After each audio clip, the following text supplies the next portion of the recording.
Chris Robert Shaw said the other day he thinks Tynwald is now anti-business. This is about the Manx gas thing. I mean, you got the business head on, and he's pointing very much at Mr. Skelly, who's the head of enterprise. Are you worried that we're not creating enough jobs, or you're throwing money in that department, aren't you, to create jobs? Look, we've. I don't think you can take one comment like that. I don't think. It's quite a big one, though, isn't it? I don't think Chris Robert Shaw would have meant that to have been extended out to a broad range of government policies, because there's clear, we're investing millions of pounds in terms of supporting the business community. We've just set up an economic recovery group with up to £100 million of money available if we need it. But right now, at the moment, that we are providing strategic capacity support to all those sort of accommodation providers in the hotel sector, and some broader support around the tourism sector. We're continuing to invest in terms of our capital projects, which is also creating jobs and employment opportunities. And the Economic Recovery Group as well is creating 1,000 new retraining, reskilling opportunities to help businesses and individuals in terms of the availability of staff. Just to shorten this, we should be all right. We're happy. We should be sleeping well at night like yourself and not worrying too much. Well, I think the critical point is, Paul, look, comparatively, to everybody else around us, the economy is holding up relatively well, and in fact, some areas is doing far better than anyone potentially would have thought. So it is a mixed picture out there, but I believe we've got it well under control. What the challenge is going to be, and is going to come certainly in the new year, once we see the impacts of whatever vaccines are going to be rolled out, and then we start to understand how badly countries have been affected by the levels of public debt that are now being occurred. So there's a lot potentially to deal with. But I'm not. We're investing in our economy. This is a pro-business government. We are pro-business, pro-jobs, pro-working families. That's where our investment has gone, and we're going to continue that to the rest of this administration. And you'll know better than I do. The stories now racking up about people leaving the Isle of Man because they cannot get their family and friends in.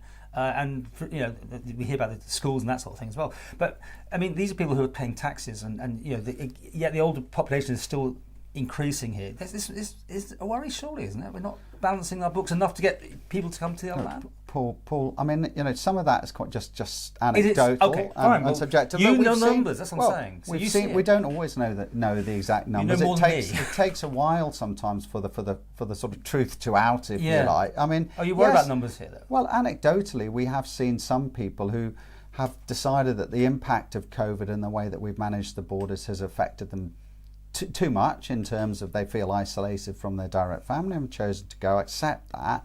I accept some of those positions appear to have been in some of the critical public service elements, but by the same token, I mean, more broadly, there's a vast swathes of the population who are incredibly content in terms of the position, and actually because of the position we've been in, actually from an economic perspective, from a jobs perspective, from a business ownership and COVID-free success perspective, or under control.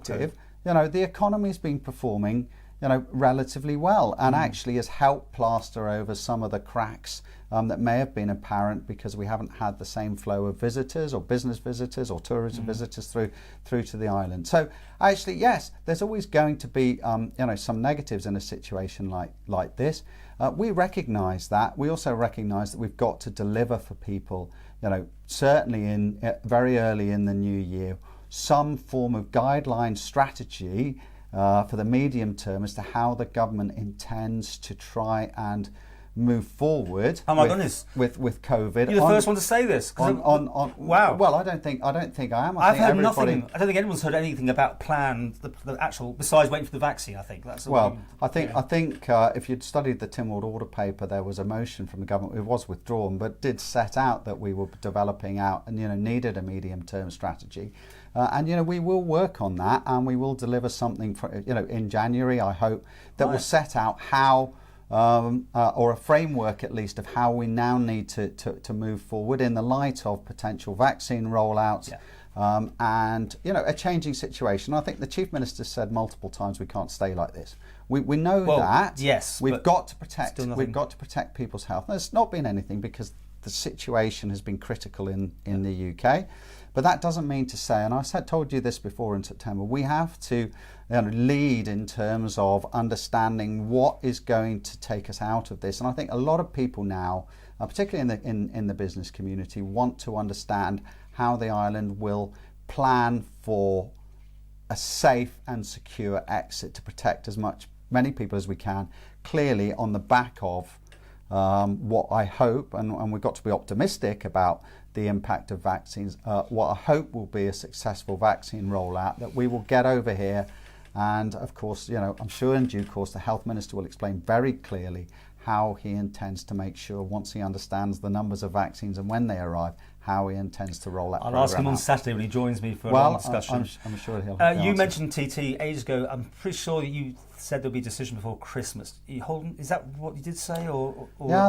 I think my understanding is I didn't listen to all the press conference last night that people were working on that. You said before Christmas you thought there'd be a decision. I'm absolutely adamant there'll be a decision. Well, they've said New Year, haven't they? Now, so I mean, different people said different things. I don't think so. Okay, where do you stand on? I mean, if they delay it now, that was the latest one that's sort of come into the public domain, that there may be a delay to the whole thing. Is it still worthwhile doing as purely pounds, shillings and pence sort of exercise? I mean, but take away all it's a tradition, and obviously certain sectors do obviously quite well out of it, but it costs you, the taxpayers, money to put on. It could be, if it doesn't happen in 2021, it could almost become a thing that people won't ever pick up again. I mean, I'm not trying to paint the worst picture, but you know what I'm talking about here. So, an answer, TT. Yeah. What do you think? Well, I think that first of all, the Department for Enterprise, who are clearly at the heart of this, are working up and drawing up the options and the considerations that they will bring finally to Council of Ministers. I think the Chief Minister openly acknowledged that Council were discussing this. We are discussing this. And I expect some sort of statements around this, in sort of fairly short order, certainly before Christmas. Oh, yes, okay. Look, you'll certainly get an update from either the Chief Minister, for the Enterprise Minister, or even me. What do you want, though? From in respect of what's going to happen fairly early on, because we have to make decisions. The reason why we have to make an early-ish call on this is simply because of the logistics involved, and because teams and sponsors simply will either just decide to be moving on, and they're not in a position. Right, that was my point about this whole thing. Yeah, because you need to keep the traction always going on this thing. So I'll ask, if I can, one more time about you. How do you feel about the TT? 100%. It is a money making. Absolutely, Paul. Of course, it makes money for Like, the island. It makes money. It makes money from the employment that's being generated, from the revenue that's being generated through businesses, and actually plays. And you speak to it plays a significant role in our overall tourist offering. Right. So let's not be under any illusions. You are pro TT person. The TT. Right. Absolutely. I mean, it is for us a major plank of our tourist offering. It provides many businesses, many families across this island with a major source of revenue and income for a 12-month basis. To finish this off, how's it going in Coburn? You're not going to answer me, but I'm always hearing that there's definitely factions now. That's quite a strong word, but there's a definite, the Quail camp and the Cannan camp. Well, I'll absolutely dismiss that for starters. But look, the Council of Ministers, as you would expect, we're not robots. And the Council of Ministers is in an environment, and I've said this to you again before, where we speak freely and we express our viewpoints, and in the end there is normally a vote of some sort, and we abide by collective responsibility. The wheels aren't falling off? Absolutely not. Okay.